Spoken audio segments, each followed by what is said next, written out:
ইয়া হাবিবাল্লাহ নবী গো আপনি নবীর চেহারা মুবারকটা একবার আমার দেখান। নবী অন্যায় হয়েছে আর কোনোদিন আপনি নবীকে স্মরণ করা ছাড়া আমি নিদ্রাতে যাব না, আপনি নবীর দুরূদ পড়া ছাড়া আমি ঘুমাইতে যাব না। আমার নবী বলেন ঠিক আছে, আমি নবী তোমার জন্য আল্লাহর দরবারে দোয়া করলাম। এই কথা বলে আমার নবী যখন ফিরে যায় সে ডাক দিয়ে কই ইয়া রাসূলুল্লাহ ও মায়ার নবী গো আপনি নবীর চেহারা মুবারকটা তো আমার দেখাইলেন না।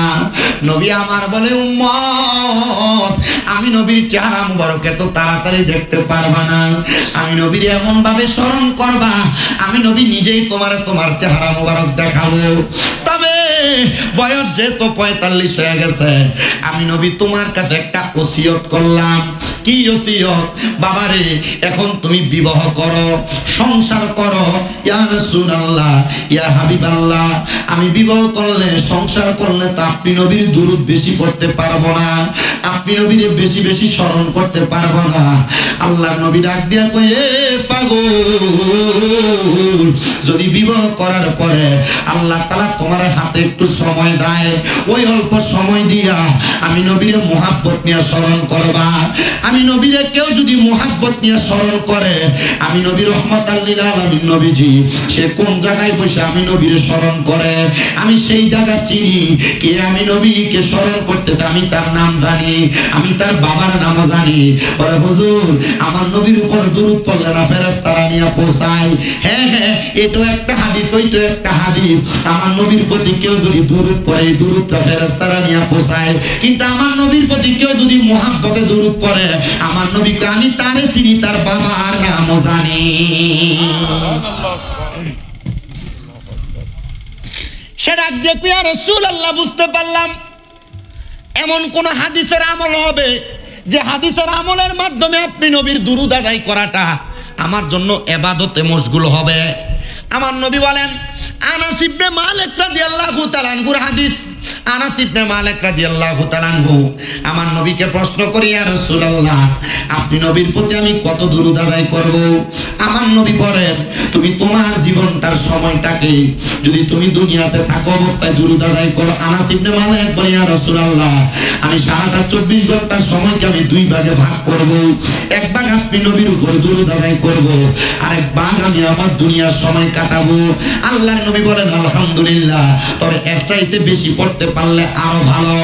ওই সাহাবী আনাস ইবনে মালিক বলি ইয়া রাসূলুল্লাহ তাহলে আমি পুরাটা সময়কে 3 ভাগে ভাগ করব। আমি 2টা ভাগ সময় আপনি নবীর প্রতি দুরূদ পড়ব, এক ভাগ সময় আমি আমার দুনিয়ার কাজের জন্য রাখব।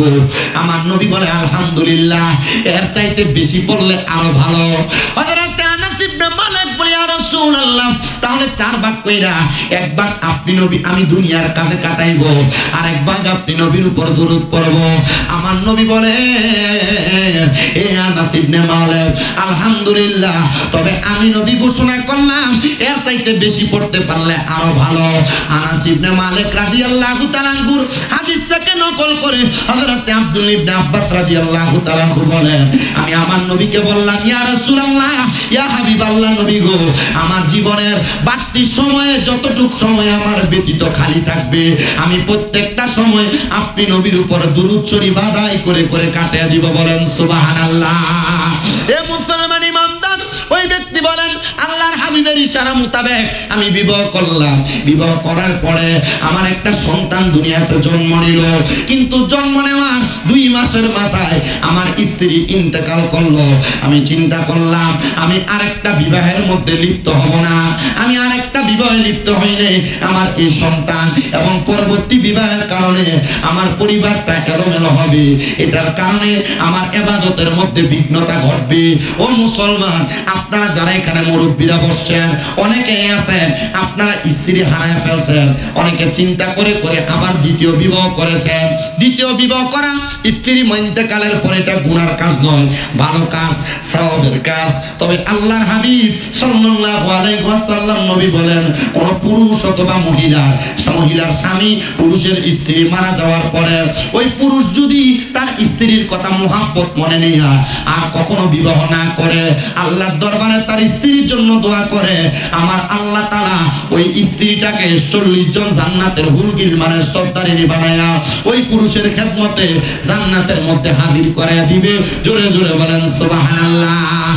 আর কোন মহিলা স্বামী ইন্তেকাল করার পরে ওই মহিলা যদি তার স্বামীর কথা চিন্তা করে আর বিবাহ না বসে, আল্লাহর নবী বলেন ওই মহিলা যদি তার সন্তানদেরকে মায়া করে, সন্তানের উপর আদরের নজর দেয়, আদরের হাত বুলিয়ে দেয়, আমার আল্লাহ তাআলার রহমতের ছায়া ওই মহিলাকে দান করেন।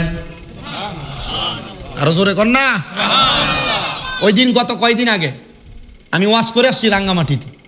এই ওয়াজ যখন করলাম, এই গত মনে হয় 4-5 দিন আগে এক লোক ফোন দিছে, হুজুর আপনি যে ওয়াজ করে দিয়ে গেছেন, এখন আমার আব্বা উনি তো বিবাহের জন্য লাফায়, এই ওয়াজটা আমার আব্বার একটু শোনান। আমি কইছি এটা তো ভালো জিনিস বেটা, বিয়ার লাগে লাফায়। তোর আম্মা কই? হুজুর মারা গেছে। আমি কই আব্বা বিয়ে করতে মন চাই, তো বিয়ে করো না কেন? আপনি চিন্তা করতেছেন হুজুর বিয়ার অনুমতি দিতেছেন? বর্তমান সমাজের ছেলেরা চাইলেই মা ইন্তেকালের পরে বাপরে বিয়ে করাইতো না। চিন্তা করবো কি মাগো বিয়ে করলে আরেকটা ছেলে মেয়ে যদি হয়, যদি সম্পদের ভাগ দেওয়া লাগে, কথা কই না, তুমি শরিয়া বিরোধী কাজ করবা। তোমার আম্মা যান প্রাপ্তবয়স্ক, তোমার আব্বা অ্যাক্সিডেন্টে মারা গেছে, তুমি তোমার আম্মাকে চাইলে বিবাহ দিতে পারবা। আমি ওই দিন একটা নিউজ দেখে আমি খুব খুশি হয়েছি। ছেলের বয়স মনে হয় 17 থেকে 18, তার আব্বা ইন্তেকাল করছে বিদেশে। সে তার আম্মা জানের ইদ্যত 4 মাস 10 দিন শেষ হওয়ার পর সে নিজে পছন্দ করে তার আম্মার কাছে বলছে আম্মা আপনি চাইলে ওনাকে বিবাহ করতে পারেন। আপনার কাছে মনে হবে এই মহিলা মনে হয় কত খারাপ, স্বামী ইন্তেকাল করছে বিয়ে বসে ফেলছে, আমাদের সমাজে তাকে কোন নজরে দেখে। আরে না মিয়া, যদি এই মহিলার শরীরের যৌবনত্বের পাওয়ার থাকে মহিলা বিবাহ বসতে পারবে। আর আপনি কইবেন কি দেখছেন এই বেড়া মরে গেছে, কয়দিন হয়েছে বিয়ে বয়ে লেছে, কথা কয় না কেন? কয়নি? দেখছো বউ মরে গেছে, 40 দিন যায় না বিয়ে করে ফেলছে, কথা বলেন না কেন? যদি কোনো পুরুষ মানুষ মনে করে যে তার স্ত্রীর জন্য ধৈর্য ধরে থাকবে, পারবে। যদি বলে না তার চরিত্রের হেফাজত করতে পারবে না, জিনা ব্যভিচারে লিপ্ত হয়ে যাবে, তাহলে তার জন্য ধৈর্য ধরে থাকার দরকার নাই, তার জন্য বিবাহ করা ফরজ। সরি, দ্বিতীয়বার ওয়াজিব। আমার মুসলমান ইমামদার নাম, তিনি বলেন আমার স্ত্রী ইন্তেকাল করার পরে আমি আর দ্বিতীয় বিবাহ করলাম না। শর্ত হলো আমি যদি দ্বিতীয় বিবাহ করি আমার ইবাদতে ব্যাঘাত ঘটবে। উদ্দেশ্য ভালো, উদ্দেশ্য কি? আমার ইবাদতে ব্যাঘাত ঘটবে। পর্দার অন্তরালের মহিলারা চিন্তা করবো দেখছনি হুজুর এটা কেমন ওয়াজ করে, এই ওয়াজ তো কোনোদিন বাপদাদার গত শুনি নাই। না গো মা, ইসলামী শরীয়ত আপনি শোনেন আর না শোনেন এটা আপনাকে মানতে হবে। এতে পুরুষ মানুষের টাকার অভাব নাই, একটা স্ত্রী আছে, তার যেই অর্থ সে চাইলে 2-3টা স্ত্রী লালন পালন করতে পারবে। বাংলাদেশের মহিলাদের এমন স্বভাবে রূপান্তর হয়ে গেছে, এরা কখনো তাদের স্বামীকে দ্বিতীয় বিবাহের অনুমতি দিবে না। এ মা, আপনি অনুমতি দেন আর না দেন, ইসলামী শরীয়ত তাদেরকে বিবাহ করার আদেশ দিয়েছে যদি সামর্থ্যবান হয়, যদি ইনসাফ করতে পারে। কিন্তু মহিলারা স্বামীকে অন্যের কাছে বিবাহ দেওয়ার জন্য আর একটা সতীন গড়ে আনবে এই চিন্তা করে বিবাহ দেয় না। ভাগ বেশি দেওয়া লাগবে, স্বামী বেশি সময় তার কাছে কাটাবে। কিন্তু মহিলা জানে না যদিও 2টা বিবাহ স্বামীকে করাইতে পারে, স্বামীটা অন্য আরেকটা তৃতীয় মহিলার দিকে তাকাবে না। 2টা মহিলাকে কন্ট্রোল করতে যায় সে তার সংসারের বেড়াজালে আটকে থাকবে, আর এই সংসারের বেড়াজাল তাকে গুনাহ থেকে বাঁচিয়ে রাখবে। মারহাবা পড়েন না মারহাবা। কিন্তু মা বোনেরা রাগ করতে পারে না, মুজিরা রাগ করার কোনো কিছু নাই। ইসলামী শরীয়ত মানলে আপনার লাভ, না মানলে আপনার লস। মানবেন কিনা আপনার ব্যাপার। উনি বলেন আমার ইবাদতের বিঘ্নতা ঘটবে জন্য আমি আর বিবাহ করি নাই। ওনার সন্তানকে উনি আস্তে আস্তে করে লালন পালন করতে লাগলেন। সন্তানের বয়স যখন 13 বছর, সন্তান ডাক দিয়ে বলেন আমি আমার জন্মের পর থেকে আমার আব্বাজানকে দেখে এসেছি, আমার আব্বাজান শুধু ইয়া রাসূলুল্লাহ সাল্লাল্লাহু আলাইকা ইয়া রাসূলুল্লাহ বলে বলে কান্না করে আর জিকির করে।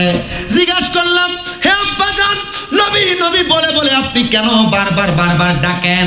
আপনি কি নবীর জন্য এত পাগল, নবীর জন্য এত দেওয়ানা? আজকে যে ফরাদাবাদের মানুষ নবীর শানে এত সুন্দর মাহফিল সাজাইলো, কবরবাসী স্মরণে মাহফিল সাজাইলো, তাদের একটাই উদ্দেশ্য, ফরাদাবাদ এলাকার যত মানুষ কবরে, ফরাদাবাদ এলাকার যত মানুষ কবরের বাসিন্দা, তারা যেন মরার পরে, কবরে যাওয়ার পরে নবীজির সুপারিশ পায়। কথা কন্যা ঠিক কিনা?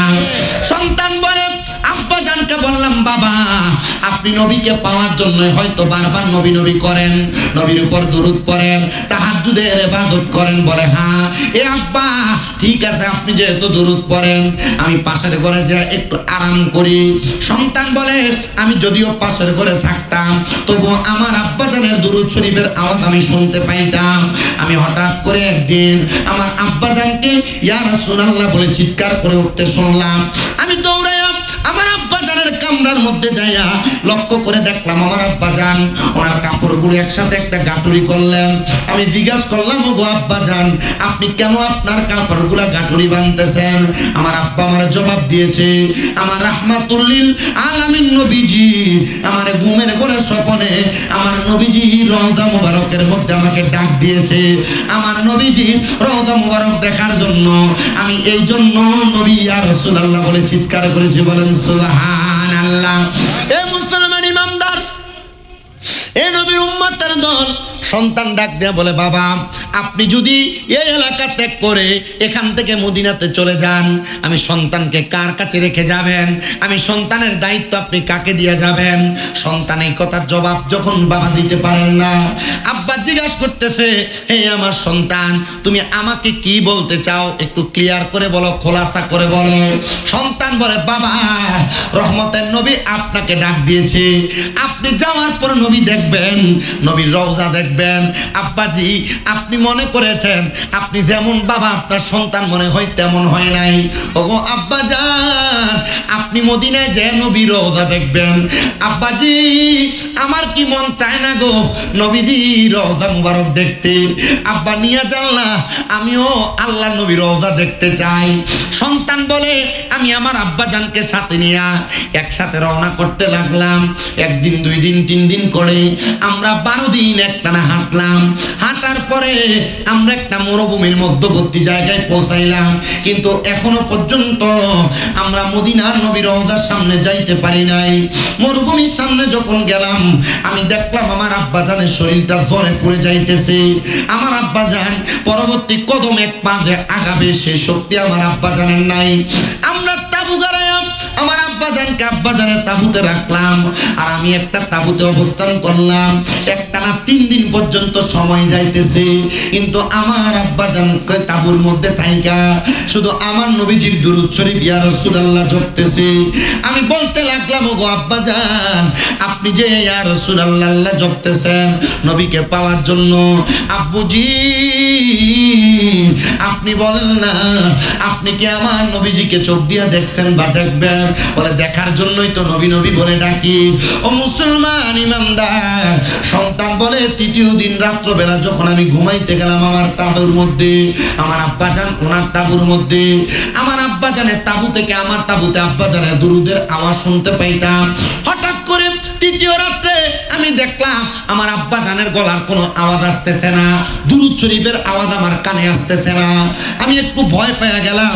আমি আমার ঘর থেকে তাঁবু থেকে বের হইয়া আমার আব্বাজানের তাঁবুতে যেয়ে দেখলাম আমার আব্বাজানের শরীরটা একবারে নিস্তেজ, সেজদার মধ্যে পড়ে আছেন। আমি আমার আব্বাজানের পুরাটা শরীরের মধ্যে ধরতে লাগলাম। আমি দেখলাম আমার আব্বাজানের শরীরটা একবারে ঠান্ডা হয়ে আছে। আমি আমার আব্বাজানের ডান দিকে যখন ধরলাম, আমার আব্বাজান কাজ হয়ে বাম দিকে পড়ে গেছে। আমি নাকি মুখে হাত দিয়ে দেখলাম আমার আব্বাজান এখান থেকে আর নড়াচড়া করেন না, কোনো নিঃশ্বাস ফেলান না। আমি বুঝতে পারলাম আমার আব্বাজান দুনিয়া থেকে ইন্তেকাল করেছেন। ইন্না লিল্লাহি ওয়া ইন্না ইলাইহি রাজিউন। ও মুসলমান, কোন মুসলমানের ইন্তেকালের খবর শুনলে দোয়াটা পড়বেন। আল্লাহর নবী বলে, কেউ যদি পড়ে তার ইন্তেকালের পরে তার জন্য তার এলাকার ইমামতি করার জন্য। আমি ইমামতিতে দাঁড়ায় গেলাম। হঠাৎ করে জানাজার নামাজ শেষ হওয়ার পর তারা আমার আব্বাজানকে কাফন দাফন শেষ করে দাফন করে ফেললেন, মাটি দিয়ে ফেললেন। তারা যখন চলে যায়, আমি আমার আব্বাজানের জানাজার পরে দাফনের পরে তাদের মধ্য থেকে পেছন থেকে একজনকে ডাক দিলাম, এ ভাই আপনি বলেন না আপনাদের কাউকে তো আমি আমার আব্বাজানের ইন্তেকালের খবর দেই না, আপনারা কেমনে খবর পাইলেন আর কেমনে আমার আব্বার জানাজাতে আসলেন? তিনি বলেন, গতকালকে রাত্রবেলা যখন আমরা ঘুমাইলাম, একজন সাদা পোশাকওয়ালা সুন্দর নুরানি চেহারাওয়ালা ব্যক্তি আমাদের এখানে আইসা খবর দিলেন, এই এলাকার মানুষ তোমরা যদি একজন জান্নাতি মানুষের জানাজার নামাজ পড়তে চাও তাহলে তোমাদের এলাকার মরুভূমির মধ্যম প্রান্তে চলে যাও, যেখানে আমি নবীর একজন আশেক পড়ে আছি, আমি নবীর ওই আশেকের জানাজার নামাজ পড়ার জন্য তোমরা চলে যাও। আরে তোমার আব্বা জানের বদৌলতে, তোমার আব্বা জানের ইন্তেকালের কারণে আল্লাহ তাআলা আমাদেরকে রাহমাতাল লিল আলামিন নবীর দিদার দান করেছে। শুধু আমাকে বলে নাই, এখানে যত মানুষ দেখতে পাও তাদের প্রত্যেককে তোমার আব্বার জানাজার ব্যাপারে খবর দিয়েছে। 2টা মাইকের গাড়ি বাইর করে, 3টা মাইকের গাড়ি বাইর করে মসজিদে মসজিদে মরণের খবর এলান দেয়।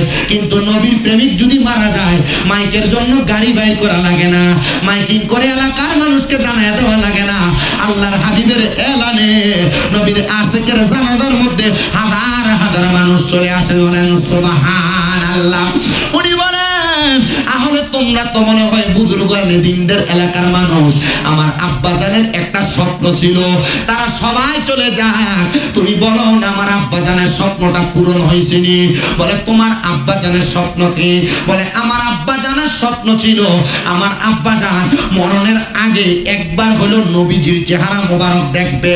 আমার আব্বাজান নবীজির চেহারা মোবারক দেখছে কিনা একবার তুমি আমারে বলো না? বলে, হ্যাঁ, যদি তুমি তোমার আব্বাজানের মরণের আগে নবী দেখছে কিনা সেই খবর জানতে চাও, তাইলে তুমি মুরাকাবা করা লাগবে। মুরাকাবা করে কেমনে আমি জানি না, আমার একবার মুরাকাবা শিখিয়ে দেন।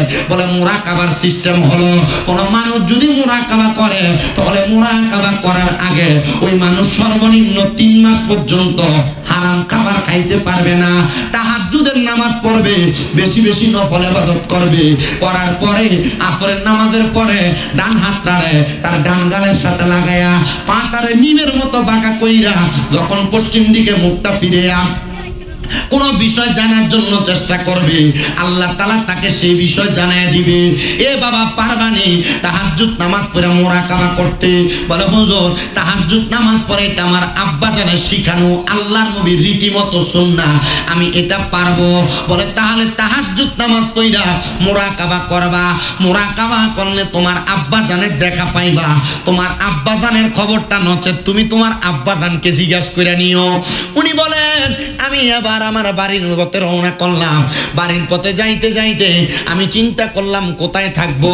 আমার এলাকার সব মানুষ তো আমারে চিনে না, আমার আব্বা জানকেও চিনে না। আমার আব্বা জান এলাকাতে একবার অন্দর মহলে থাকতেন। এই এলাকার মানুষ তোমাদের কাছে আমাকে রেখে দাও, আমি তোমাদের খেদমত করব এবং আল্লাহর দরবারে তোমাদের জন্য দোয়া করব। মানুষ বড় খুশি, আপনার মতো আল্লাহওয়ালা ব্যক্তির সন্তান, আপনাকে আমরা আমাদের এলাকায় রাখবো। ওনাদের এলাকায় যখন নিয়ে যাই, নিয়ে যাওয়ার পরে সেই সন্তান বলে, তাহলে আমাকে তাহাজ্জুদ নামাজের ব্যবস্থা করে দেন না। সন্তান বলে, এ জগতের মানুষ, আমি যখন তাহাজ্জুদের নামাজ পড়ে কান্না করতে লাগলাম, আমি কান্না করতে করতে যখন আমার নামাজের মুসল্লাটার মধ্যে চোখটা বন্ধ করে ফেললাম, এমন টাইমে দেখলাম ওই সাদা রঙের পোশাক পরাই আমার আব্বা জান আমার চোখের সামনে চলে আসছে। আব্বুজি, আপনি যে আমার চোখের সামনে আসছেন, আপনি ইন্তেকাল করেছেন, আমি আপনার কাছে জানতে চাইব না মরার পরে কবরে আপনার সাথে কেমন আচরণ করা হয়, শুধু একটা জবাব দেন। আপনি আপনার হায়াতে জিন্দেগির পুরা সময় আপনি নবী নবী বলে বলে কাটাইছেন, ওই মরণের সময় আপনি ওই নবীর দেখা পাইছেননি, ওই নবীর দিদার পাইছেননি। সন্তান ডাক দিয়ে বলে, জগতের মানুষ, আমার আব্বাজানের জবানের বাণী, আমার আব্বাজান ইন্তেকাল করার সময় আমার আব্বাজান নবীজির চেহারার দিকে তাকায়া তাকায়া কালিমা পড়তে পড়তে মারা গিয়েছে। বলেন সুবহানাল্লাহ। আরে চোখেরই পলকে তুমি হতে পারো লাশ, চিরতরে বিশ্বাস হবে এলান তোমারই নাম মসজিদের মাইকে, হবে এলান তোমারই নাম মসজিদের মাইকে। বাড়িওয়ালা নাই রে বাড়ি নাই রে দুনিয়াতে, বাড়িওয়ালা নাই রে বাড়ি নাই রে। তোমার ভয়ে থাকতো মানুষ ছিল বাহাদুরি, ভাবনি হাওয়ায় উড়ায় তুমি যে রঙিনী ঘুড়ি। তোমার ভয়ে থাকতো মানুষ ছিল বাহাদুরি, ভাবনি হাওয়ায় উড়ায় তুমি যে রঙিনী ঘুড়ি। সুতোয় টানে দিলে মালিক, সুতোয় টানে দিলে মালিক পারবে না তাকিতে। বাড়িওয়ালা নাই রে বাড়ি নাই রে দুনিয়াতে, বাড়িওয়ালা নাই রে বাড়ি নাই রে দুনিয়াতে। বাড়ি গাড়ি মেল ফ্যাক্টরি টাকার পাহাড়, বিলাসিতায় কেটেছে জনম কতই অহংকার। দামি কাপড় ছেড়ে হবে, দামি কাপড় ছেড়ে হবে সাদা কাফন পরিতে।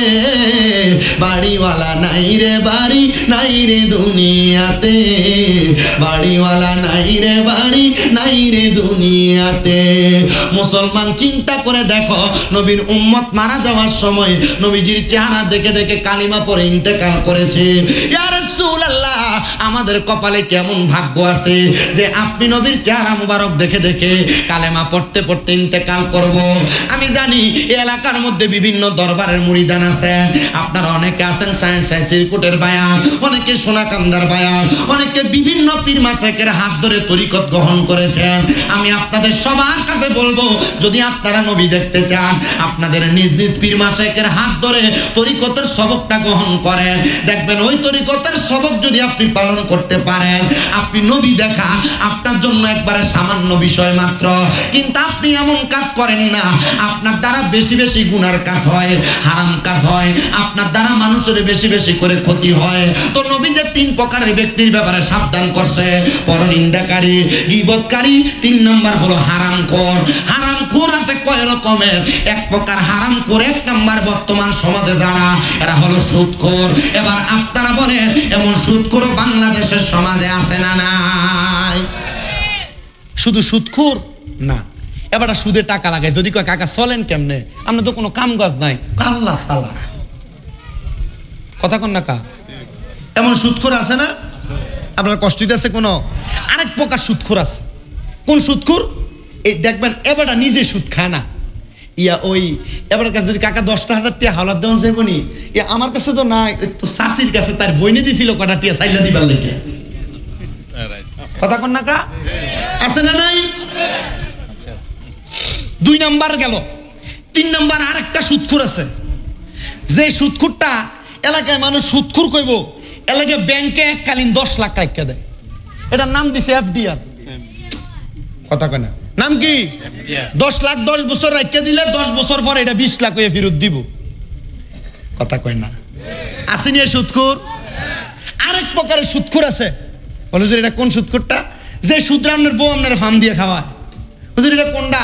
দেখুন হঠাৎ করে একদিন রাত্রে কইতাছি, ইয়া তুমি যে যা কামাই করো সব খাইয়া লাও, আমরা আবুদ্দারির একটা ভবিষ্যৎ আছে না, এ মোটামুটি আয়ো না, আমরা একটা ডিপিএস করে লাই, ডিপিএস করে কিছু ব্যাংকে রাখি, তাহলে তো একটু বড় হইলে কামাই রুজি করে এটা দিয়ে খাইতে পারবো, চলতে পারবো। এই সুদ দিয়া, গোশের টাকা দিয়া, ডিপিএস নামক হারাম টাকা দিয়ে আপনি আপনার ফুত মানুষ করবেন, আর এই ফুত আপনার বয়স হওয়ার পর আপনার বাদ দিব, এটা আমি চিন্তাও করতে পারি না।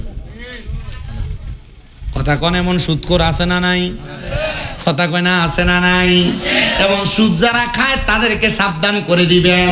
বলে তোমরা যে সুদ খাও, কুকুর কুকুর কুকুর প্রত্যেকদিন সকালবেলা দোয়া করে, আল্লাহ আমার 2 প্রকার ব্যক্তির মুখ সকালবেলা খালি মুখে দেখায়ও না। আল্লাহ কারা? বলে ওই কুকুর বলে, 1 প্রকার কোন বেনামাজির মুখ আমি কুকুরকে দেখাইয়েন না, 2 নাম্বার কোন হারামখোরের মুখ আমি কুকুরকে দেখাইয়েন না। আরে কি সুদ খাইলা, তোমার চেহারা কুকুর পর্যন্ত দেখতে চায় না, আর তুমি এলাকার মানুষের দেখে দেখে বেড়াও। আবার দেখতে দেখা যায় এই সুদখোররা একটু নির্লজ্জ হয়, বেহায়া হয়। বলে হুজুর কেমনে? আরে বাবা, সুদের টাকা দিয়া সমাজের মধ্যে চলাফেরা করে, দামি বিল্ডিং বানায়, আবার সমাজের লম্বা লম্বা কথা বলে, এমন সুদখোর এলাকায় আপনারা দিয়ে কয় আমি কইতাম কি লাগে তারাই সাক্ষী দেয়া আছে। মুসলমান ইমানদার আরেক প্রকার হারামখোর। নবীজি আপনার কাছে জানতে চাই তারা কারা? বলে যারা পরের হক হরণ করে, হাক্কুল ইবাদ বান্দার হক তারা মেরে মেরে খায়, নিজের সম্পদ বাড়ানোর জন্য পরের হক তারা দখল করে। ভাই মারা গিয়েছে, বাতিদার সম্পত্তি বোঝা দেয় না, দখল করেছে। মা বোনের সম্পত্তি বোঝা দেয় না, এমন বহুত ভাই আছে মাহফিলে।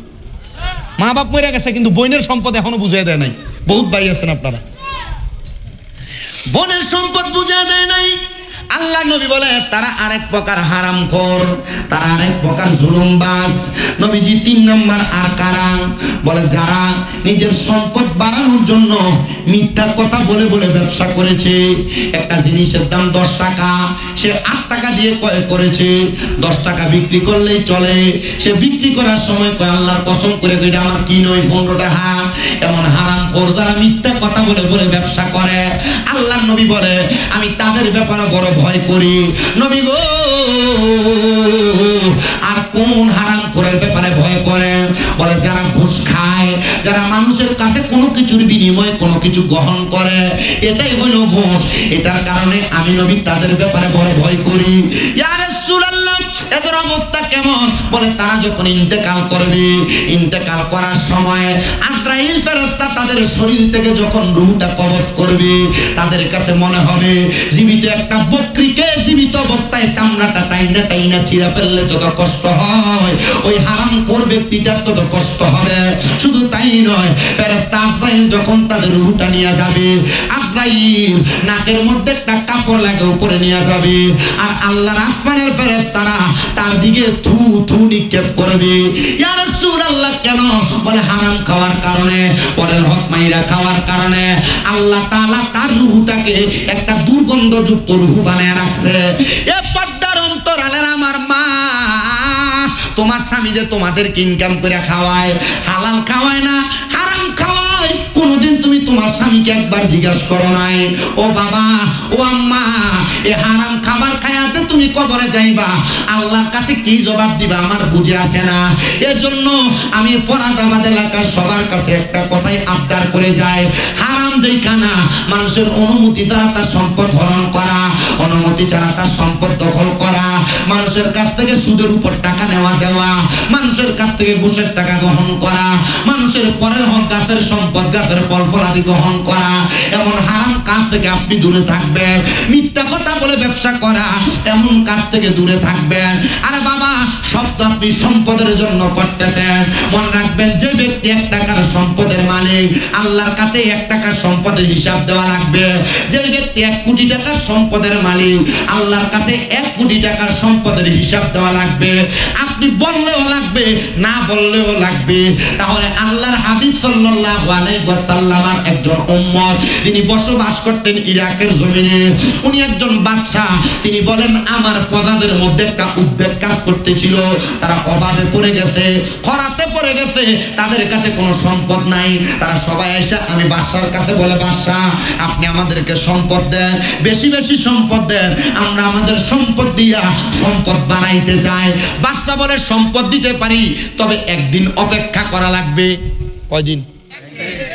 একদিন অপেক্ষা করলে সম্পদ পাইবা। এরপরে তোমরা যদি সম্পদ নিতে চাও, আমার পুরো রাজপ্রাসাদ নিয়ে যাও, আমার কোনো দাবি নেই। বাদশা ডাক দিলেন, আমার উজির সামনে আসো, আর আমার একজন প্রজা সামনে আসো। সামনেই না, প্রজার হাতে বাদশা 5 দিরহাম দিছে। 5 দিরহাম। কয় দিরহাম? উজিরের হাতে তুইলা দিচ্ছেন 500 দিরহাম। বলছেন, এই আমার প্রজারা সবাই সাক্ষী থাকো, আমার এই প্রজাকে যে 5 দিরহাম দিলাম, প্রজা আগামীকালকে তার এই 5 দিরহামের হিসাব আমি বাদশার কাছে দিবে। আর আমার উজিরকে যে 500 দিরহাম দিলাম, সে 500 দিরহামের হিসাব আগামীকালকে আমাকে দিবে। যাও, সবার ছুটি। সবাই চলে গেছেন। ওই প্রজা বলেন, 5 দিরহাম দিয়ে আমি কি করব? আমার কাছে এমন কোন এই টাকা দিয়ে আমি কিছু করার মতো নাই, আমি আমার কাছে রেখে দিলাম। আর উজির মনে চিন্তা করে, 500 দিরহাম চাইলে ভালো খাবার খাওয়া যাবে, ভালো পোশাক পরা যাবে, বাজার সদাই করে ভালো পোশাক নিয়ে উজি চলে আসলেন এবার তার বাড়িতে। পরদিন আসরের নামাজের সময় বিচার কার্য হিসাব দেওয়া লাগবে। রাজপ্রাসাদ সাজাইলেন সুন্দর করে। বাদশা তার রাত চেহারায় বসলেন।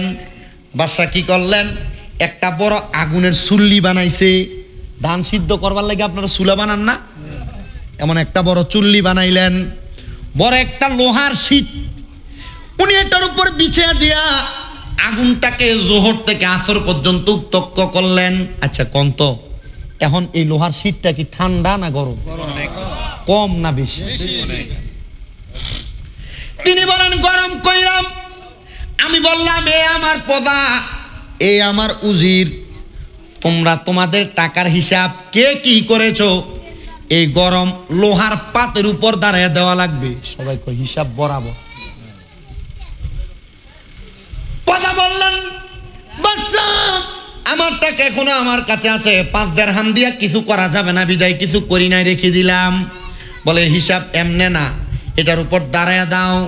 প্রজা কি করলেন, তার ডান পাটা রাখলেন গরম লোহার চুল্লির পাতের উপরে, রাইকা বললেন আমার দিরহাম আমার কাছে বইলা বাম পা দিয়া কদম রাইকা চুল্লি থেকে বের হয়ে গেলেন।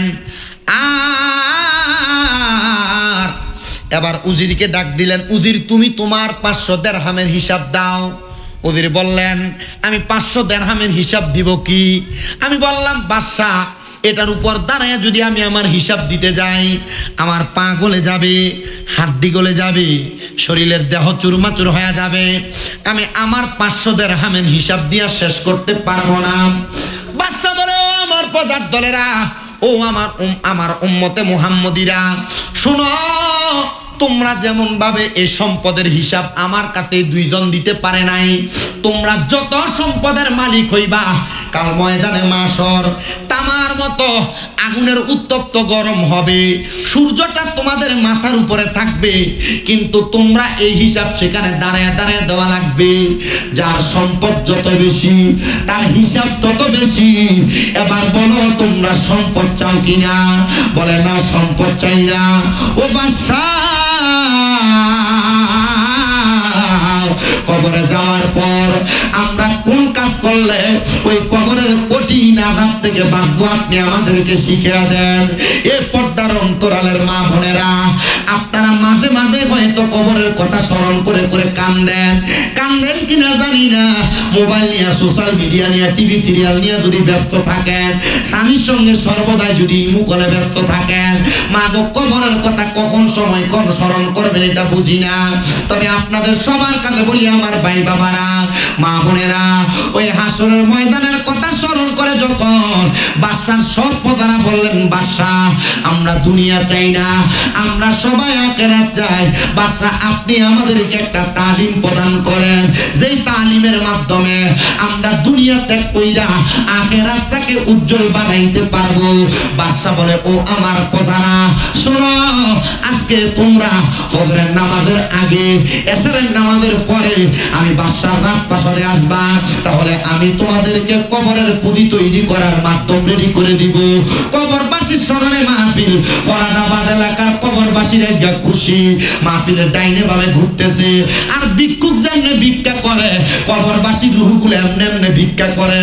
আমার ফুতা সুসনি রে মাহফিলে আমি মান লাগে একটু দোয়া করস না, আমার সন্তান আসুসনি রে আমি বাবার জন্য একটু দোয়া করো না। এ ফরাদাবাদ এলাকার একজন আলেমী ছিলেন নুরুদ্দিন ভাই, মনে হয় আপনাদের এলাকার হুজুর। বাইরে আমার ইন্তেকালের অল্প কিছুদিন আগে আখাউর একটা মাহফিলে বলছিল ভাই বেশি শরীরটা ভালো না, বুকটা মাঝে মাঝে ব্যথা করে একটু দোয়া করবেন।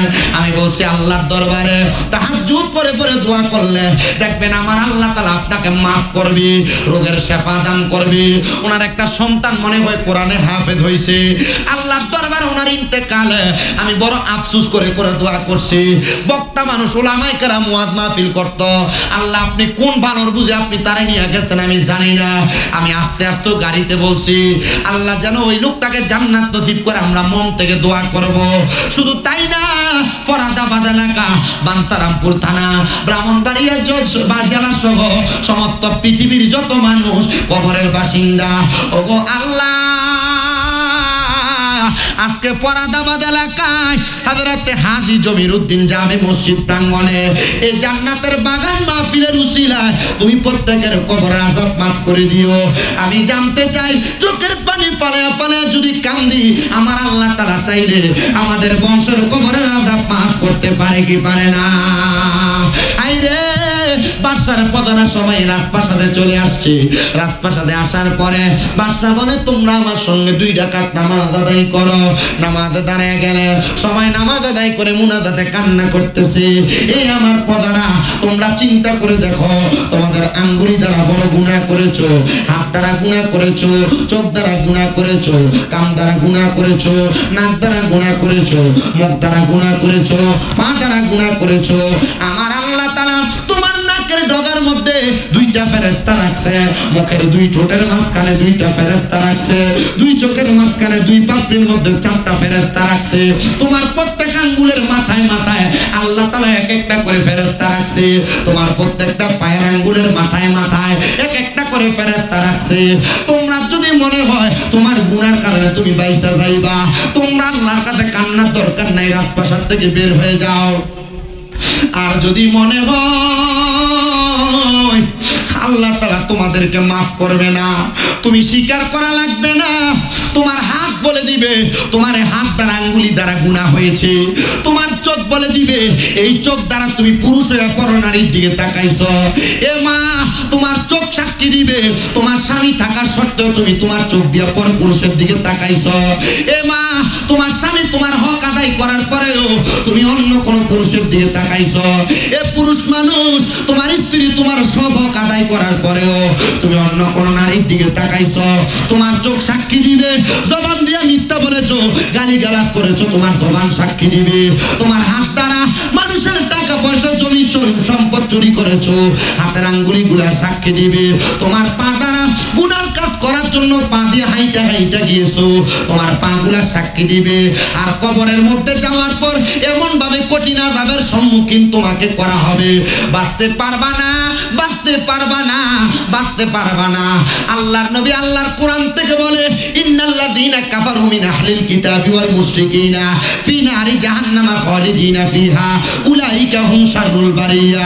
নিশ্চয় যারা কুফরি করে এবং মুনাফিক আহলে কিতাব এবং মুনাফিকি কর্মকাণ্ড করে ওই ব্যক্তিদের ব্যাপারে আমার আল্লাহ তাআলা ঘোষণা করতেছে বান্দা, এই বান্দারা দুনিয়ার জমিন থেকে কবরে যাওয়ার পর তোমরা চিরস্থায়ী জাহান্নামী। এরা কারা? ভাই উলাইকা হুম শাররুল বারিয়া। এরা হইল দুনিয়ার সবচাইতে নিকৃষ্ট ব্যক্তি, এরা হইল দুনিয়ার সবচাইতে বাজে ব্যক্তি। হুজুর আমরা মুনাফিকি করি না, আমরা আহলে কিতাব না, কিন্তু আমরা কুফরিও তো করি না, আমরা তো কাফের হয়ে যাই নাই। না রে মুসলমান, চুরি করা গুনাহ এটা তুমি জানো, নামাজ ছেড়ে দেওয়া গুনাহ তুমি জানো, হারাম খাওয়া গুনাহ তুমি জানো, পরের হক খাওয়া গুনাহ তুমি জানো, রোজা না রাখলে গুনাহ তুমি জানো, নামাজ ইবাদত না করা গুনাহ তুমি জানো। আল্লাহর নবী বলে গুনার কাজকে গুনাহ চাই না, যে ব্যক্তি দ্বিতীয়বার গুনাহ করে এটা কবিরে গুনাহ। গুনার কাজকে গুনাহ চাই না, বারবার গুনাহ করা কুফরি। যে ব্যক্তি কুফরি কাজটা বারবার করে সেই ব্যক্তি জাহান্নামে যাবে, সে দুনিয়ার সবচাইতে বাজে মানুষ। ইয়া রাসূলুল্লাহ, ইয়া হাবিবাল্লাহ, আপনি বলেন না ভালো মানুষ কোনটা? আল্লাহর নবী কয় ইন্নাল্লাযীনা আমানু ওয়া আমিলুস সলিহাতি, নিশ্চয় যারা ঈমান আনে এবং নেক আমল করে উলাইকা হুম খায়রুল বারিয়া, এরা হইল দুনিয়ার সবচাইতে ভালো মানুষ, সবচাইতে উত্তম মানুষ। নবী গো আমার আল্লাহ তাআলা তাদেরকে কি পুরস্কার দান করবে? আমার নবী বলে আল্লাহ তাআলা যে পুরস্কার দিবে ওই পুরস্কারের নাম হলো জাযাউহুম ইনদা রাব্বিহিম জান্নাতু আদনিন। ওই পুরস্কারের নাম হলো আল্লাহর পক্ষ থেকে দেওয়া পুরস্কার জান্নাতুল আদন।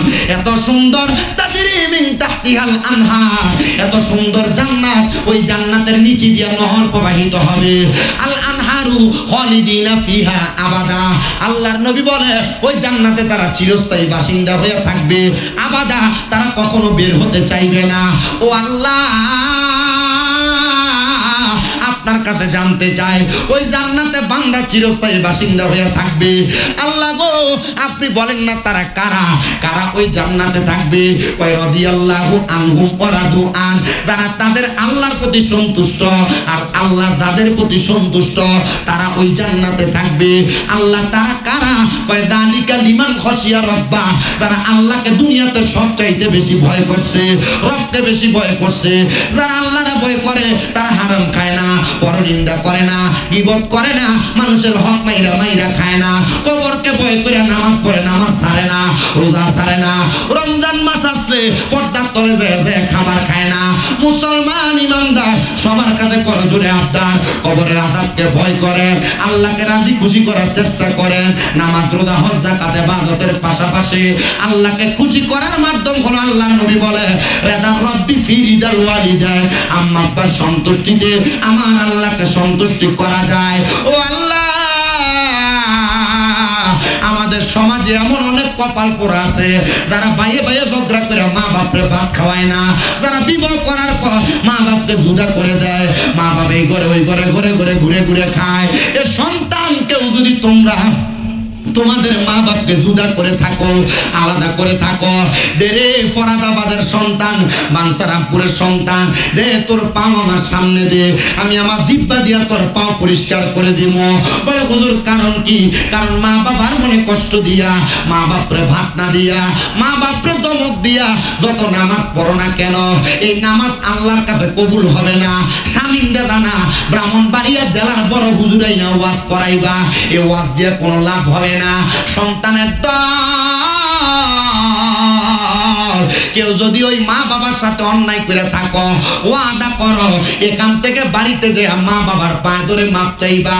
আমি জানি না তোমরা তোমাদের মা বাবার পা ধরে মাপ চাইবা কিনা, কিন্তু আল্লাহর নবী রাহমাতুল লিল আলামিন নবী আমার শিখিয়ে দেয় উম্মত, দুনিয়ার জমিনে মা বাপ মাফ না করলে স্বয়ং আমার আল্লাহ তোমাদেরকে মাফ করবে না।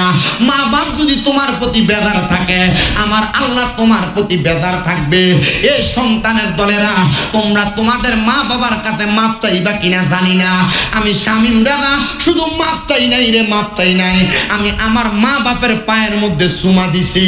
আপনাদের দোয়াতে কুমিল্লা শহরে আমার 6টা মাদ্রাসা চলে, পুরুষ মাদ্রাসা, মহিলা মাদ্রাসা, হেফজখানা, একাডেমিক বিভাগ। এই মাদ্রাসাগুলা আমার এলেমের বরকতে না, কুমিল্লা আলিয়া মাদ্রাসায় কামেল 2য় বর্ষে ফাইনাল পরীক্ষা দিয়ে দিব। ও বন্ধু, আমি আমার এলেমের জোর দিয়ে ওয়াজ করি না, আমি বুঝতে পারি আমার উস্তাদদের দোয়া, আমার মা বাবার দোয়ার বরকতে আমি ওয়াজ মাহফিলে এসে ওয়াজ করতেছি। আরে আজকের মাহফিল কবুল হবে কি হবে না এটার গ্যারান্টি কেউ দিতে পারবে না, তবে একটা গ্যারান্টি আমি দিয়া যায়, আগামীকালকে যদি দেখো এলাকার কোনো মুরব্বীরা দোকানে বৈশা বলে হ্যাঁ আমার সন্তান কোনোদিন আমার সঙ্গে কোনো অন্যায় করে নাই, তবু আমার সন্তান বাড়িতে যাইয়া শামিম রাজার ওয়াজ শোনার পরে আমার পায়ে ধরে মাপ চাইছে, মনে করবা মাহফিল কবুল হয়ে গেছে। কোন মহিলা যদি একজন আরেকজনকে বলে হ্যাঁ শামিম রাজার ওয়াজ শুইনা আমার সন্তান আমার পায়ে ধরে মাপ চাইছে, মনে করবা ওয়াজ কবুল হয়ে গেছে। বলে হুজুর আমি আমার মা বাবার পা ধরে মাপ চামু দূরের কথা, আমি 2 যে মা বাবার পা ছুঁয়ে সালামি করি না। এ সন্তান তুমি কেন সালাম করো না আমি জানি না। মা বাবার পায়ে ধরলে সন্তানের দাম কমে না, ইজ্জত কমে না, সম্মান কমে না। মা বাবার পায়ে চুমা দিলে আল্লাহর জান্নাতের চৌকাঠে চুমা দেওয়ার সওয়াব পাওয়া যায়। তোমার কি মনটা চায় না তুমি তোমার মা বাবার পায়ে চুমা দিতে? আল্লাহর নবী যখন মক্কা থেকে মদিনাতে হিজরত করে আসছেন, নবীর এক সাহাবী বলে ইয়া রাসূলুল্লাহ, আর যদি কখন আপনি মক্কাতে ফিরে যান আপনার সাথী বানায়া আমি সাহাবীরা আপনার সাথে মক্কায় নিয়ে যায়েন। সাহাবী নিয়ে যাব, কিন্তু আমার নবীজি হিজরত করে আসার অল্প কিছুদিন পর মক্কাতে রওনা করেছে। এমন টাইমে ওই সাহাবী আমার নবীজির দরবারে আসে না। নবী যখন মক্কাতে চলে যায় রওনা করে, ওই সাহাবী দৌড়ে আমার নবীজির পেছন থেকে সামনে দিয়ে দাঁড়ায়, ফিদাকা আবি ওয়া উম্মি ইয়া রাসূলুল্লাহ, নবী গো আমার মা বাবা আপনার কদমে কোরবান হোক। ইয়া রাসূলুল্লাহ আমি কি কোনো অন্যায় করেছি যে অন্যায়ের কারণে আপনি আপনার সাথী বানায়া আমারে মক্কায় নিয়ে যান না? আমার নবী বলেন সাহাবী তুমি কোনো অন্যায় করো নাই, তবে তোমার কাছে জানতে চাই তুমি কেন মক্কা যাইবা? ইয়া রাসূলুল্লাহ আমি নিয়ত করেছিলাম মক্কা বিজয় হলে আমি মক্কার চৌকাঠের মধ্যে চুমা দিব। আল্লাহর নবী বলেন, তোমার বাড়িতে মা বাবা জীবিত আছে কিনা? বলে হ্যাঁ। বলে আমি নবীও জানি তুমি তোমার অসুস্থ মায়ের সেবায় আছো, এজন্য আমি নবী তোমাকে বললাম বাড়িতে যাইয়া অসুস্থ আম্মা জানের কদমে চুমা দিলে আল্লাহর জান্নাতের চৌকাঠে চুমা দেওয়ার সওয়াব পাইবা।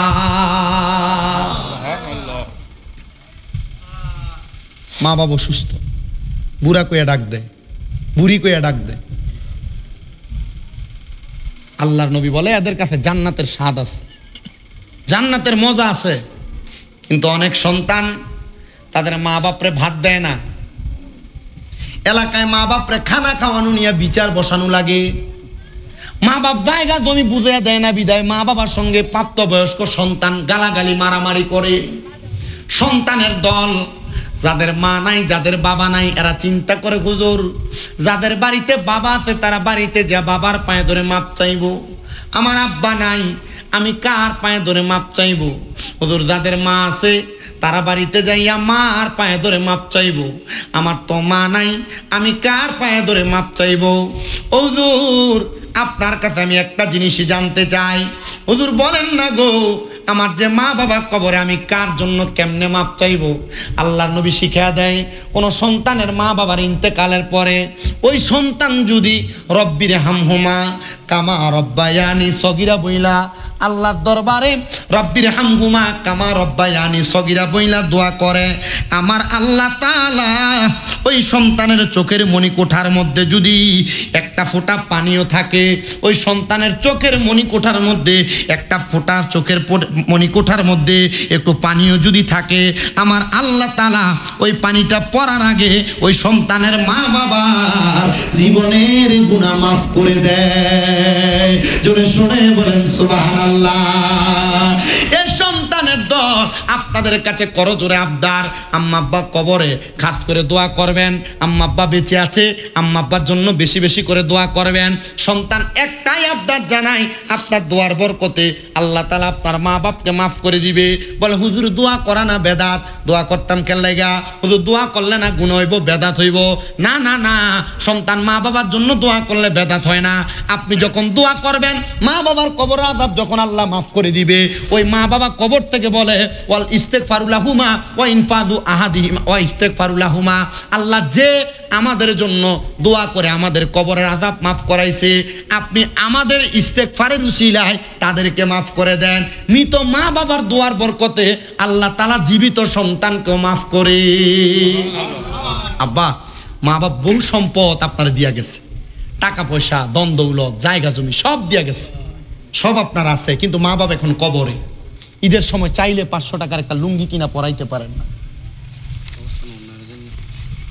আপনি চাইলে আপনার মা বাবার জন্য আপনার মার লেগে একটা কাপড় কিনা পরাইতে পারেন না, বাবা মা কবরে। আব্বাজি আমি জানি এখানে অনেক টাকা পয়সাওয়ালা আছেন, আমি আমার জন্য না, এলাকার মানুষের জন্য না, এই কবরস্থানের জন্য আমি 10টা মানুষ চাই যারা 10,000 টাকা করে কবরস্থান না বেশি চামু বলে হুজুর আমি 10,000 না আমি 20,000 দিব এই কবরস্থানের জন্য। আল্লাহর ওয়াস্তে মুনাজাতের আগে দান করবেন, আমি আপনার জন্য খাস করে দোয়া করব। আমি কয়েকজন সন্তান চাই যারা তাদের মা বাবার জন্য দোয়া চাই। আমি 1.5 ঘন্টা 1 ঘন্টা 40-45 মিনিটের উপরে কথা বলতেছি।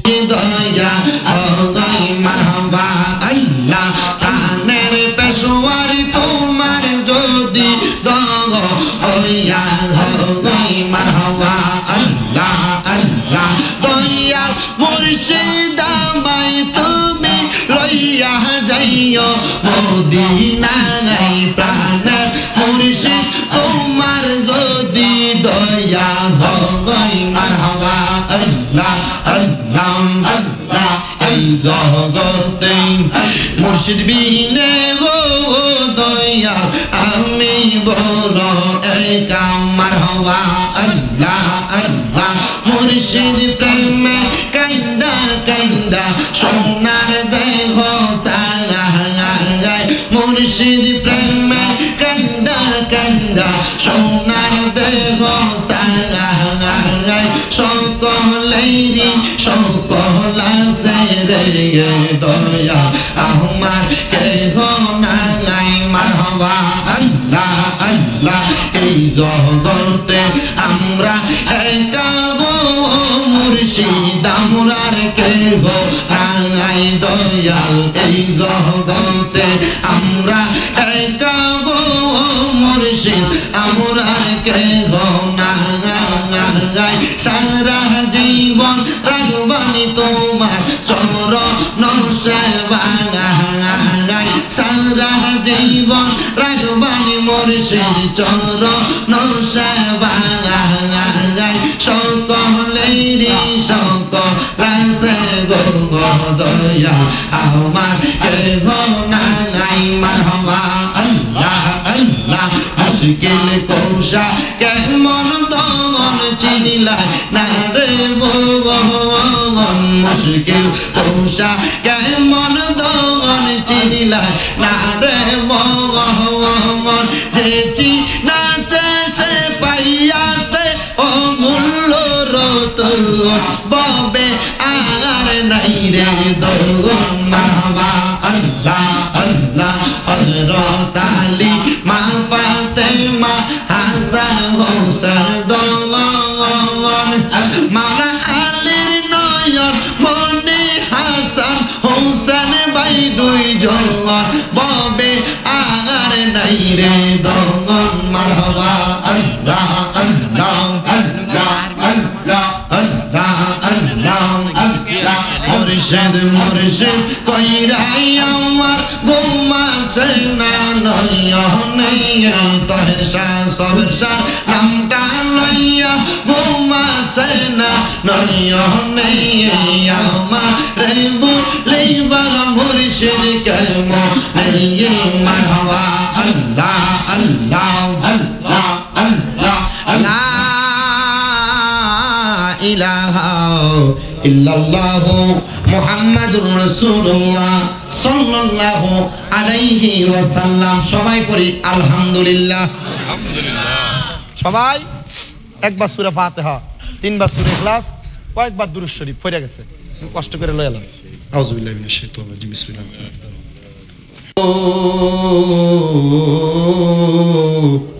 ও দয়াল আল্লাহ আপনি কি আসমানে না জমিনে না পাহাড়ে না দরিয়ায় রে আল্লাহ গত জীবনে আপনার কত তালাশ করলাম সন্ধান পাইলাম না আল্লাহ। বহু সন্ধানের পরে এই বিবারিয়া জেলার অন্তর্গত বাঞ্ছারামপুর থানাধীন ফরাদাবাদ দক্ষিণ পাড়া কবরবাসীর স্মরণে হাজী জমিরউদ্দিন জামে মসজিদ প্রাঙ্গণে ওয়াজ দোয়ার মাহফিল সাজায়া ওলামায়ে কেরাম তালিবুল ইলম ছাত্ররা আবার দাড়ি পাকা মুরব্বী বাবারা ছোট ছোট মাসুম বাচ্চারা পর্দার অন্তরালের মা বোনেরা যুবক ভাইয়েরা সহ আল্লাহ সোশ্যাল মিডিয়ার মাধ্যমে দেশ বিদেশ থেকে যেই ভাই বাবারা মা বোনেরা মুনাজাতের মধ্যে হাত বাড়ায় আল্লাহ যার হাতটা তোমার দরবারে মায়া লাগে পছন্দ হয় ওই হাতের উসিলায় আমাদের প্রত্যেকের জীবনের গুনাহগুলো মাফ করে দাও আল্লাহ। আমাদের জীবনের গুনার দিকে তাকাইলে আমরার কাছে বড় ভয় লাগে আল্লাহ। না জানি কখনই গুনার কারণে তোমার কাঠগড়ায় ধরা খেয়া যায়। তুমি তো অন্তর্যামী রে আল্লাহ। ওই আমরা হইলাম ফানা, আমরা সুখে কিনা দুঃখে ডাকি গো ও আল্লাহ। তুমি যাই না কি জানো না রে আল্লাহ, করো আল্লাহ জাগালয় তোমার মনি। মাবুদ আজকের মুনাজাতে কে জানি হাত বাড়াইয়া দিছি, কার জানি জগতের মধ্যে বাবা নাই, যে বাবা রিক্সা চালাইয়া মাটি কাইটা মাথার গাম পায়ে ফালাইয়া পরের বাড়িতে বদলার কাম কইরা সন্তানরে মানুষের মতো মানুষ করার জন্য আব্বার রক্তরে পানি বানাইছে। এমন আব্বা যাদের অন্ধকার কবরে রে আল্লাহ, আব্বার কবর জান্নাতের বাগান বানাইয়া দাও মাবুদ। কে জানি হাত বাড়াইছে, কার জানি জগতের মধ্যে মা নাই। হায়রে মা, যেই মারে মা কুয়া ডাকলে কলিজার আগুন ঠান্ডা হইয়া যায়। যেই মা 10 মাস 10 দিন গর্ভে ধারণ কইরা সন্তানের প্রসব বেদনা সহ্য করতে মার বড় কষ্ট হইছে। মাঘ মাসের শীতের দিনে ডান পাশে বিছানার প্রস্রাব করে দিলে মা বাম পাশে শুয়াইছে, বাম পাশে প্রস্রাব করলে মা বিধা জায়গায় ঘুমায় সন্তানের শুকনা জায়গায় ঘুম লোয়াইছে। আল্লাহ এমন মাজার কবর দেশে রাইখো তোমার মায়ার নজরে, এমন মা বাবার কবরেতে আযাব তুমি দিও না, দুঃখের দরদি আমার জনম দুঃখী মা। আল্লাহ তাদের মা বাবা কবরে আম্মা আব্বার কবর জান্নাতের বাগান বানায়া দাও আল্লাহ। এই ফরাদাবাদ দক্ষিণ পাড়া কবরবাসী স্মরণের মাহফিলে তারা টাকা দিয়া, পয়সা দিয়া, শ্রম দিয়া, বুদ্ধি দিয়া, পরামর্শ দিয়া, মাইক দিয়া, লাইট দিয়া, প্যান্ডেল দিয়া, মিডিয়ার বাইরে সহ সম্মানিত শ্রোতা মণ্ডলী যারা উপস্থিত হয়েছে, পর্দার অন্তরালের আমার মা বোনেরা সহ আল্লাহ প্রত্যেকের দোয়াগুলা কবুল মঞ্জুর করে নাও। আমার একজন ভক্ত উত্তরার ইন্তেকাল করেছে, সুফিয়া বেগম, আল্লাহ আমার ভক্তটারে তুমি মাফ কইরা কবরটারে জান্নাতের বাগান বানিয়ে দাও। আমার আরেকজন ভক্ত ফখরুদ্দিন সাহেব অসুস্থ নিয়ে দোয়া চাইছে, আল্লাহ ওনাকে আপনি শেফা দান করে দেন। আল্লাহ বিশেষ করে অনেকেই দোয়া চাইছে, অনেকে প্রবাসী আছে, আল্লাহ আমার প্রবাসীদের খাস দোয়াগুলা কবুল করো, প্রবাসীদের কামাই রুজিতে বরকত দাও, অনেক প্রবাসীদের আকামা নাই আকামার ব্যবস্থা করে দাও, অনেক প্রবাসীদের কাজ নাই কাজের ব্যবস্থা করে দাও আল্লাহ, প্রবাসীদের হায়াতে রিজিকে বরকত দাও। আমার মা বোনদেরকে কবুল করো, তারা যেন তাদের প্রবাসী স্বামীদের সঙ্গে সুন্দর ব্যবহার করতে পারে সে তৌফিক দান করো। অনেক প্রবাসীরা বিদেশ থেকে তাদের স্ত্রীদের ব্যাপারে অনেক রকমের বিচার দেয়, আল্লাহ স্ত্রীরা যেন প্রবাসী স্বামীদের মন খুশি রাখতে পারে সে তৌফিক দান করো। ও আল্লাহ ফরিয়াদ তোমার দরবারে, ও আল্লাহ ফরিয়াদ তোমার দরবারে, ফিলিস্তিনের গাজার মুসলমান সহ সমস্ত পৃথিবীর যত মুসলমানরা নির্যাতিত, আল্লাহ তুমি তাদেরকে নির্যাতন জালেমের জুলুম থেকে হেফাজত করো। এই সোনার বাংলাদেশের উপর তোমার খাস রহমত বরকত দান করে দাও আল্লাহ। আমার জুয়েলের সন্তান অসুস্থতার জন্য দোয়া চাই, তারা তুমি শেফা দান করে দাও আল্লাহ। এমন ভাবে যারা যারা দোয়া চাই প্রত্যেককে কবুল করো। আলম মিয়ার সাথে যারা যারা মাহফিলে পরিশ্রম করেছে আল্লাহ তাদের সবাইকে কিয়ামত পর্যন্ত মাহফিলদারে প্রতি বছর করার মতো তৌফিক দান কইরো রব্বুল আলামিন। অনেকের গোপন গোপন অনেক দোয়া চায় আল্লাহ প্রকাশ করতে পারে না, প্রত্যেকের খাস দোয়াগুলা কবুল কইরা মরণের আগে বারবার মক্কা মদিনা তাওয়াফ জিয়ারত নসিব করায়েন আল্লাহ। মরণের আগে দয়াল নবীর দিদার নসিব করেন আল্লাহ। বিশেষ করে আকাশতুল খাস ভাবে দোয়া চাই, অনেকে কবরস্থানের জন্য 5,000, 2,000, 1,000 করে করে 1 টাকা পর্যন্ত যারা দান করছে, প্রত্যেকের দানগুলা কবুল করে মরণের আগে নবীদের নূরানি চেহারা মুবারক দেখায়া আখিরি জবানে মধুর কালেমা পড়ে দিয়েন লা ইলাহা ইল্লাল্লাহ মুহাম্মাদুর রাসূলুল্লাহ সাল্লাল্লাহু আলাইহি ওয়াসাল্লাম। আসসালামু আলাইকুম ওয়া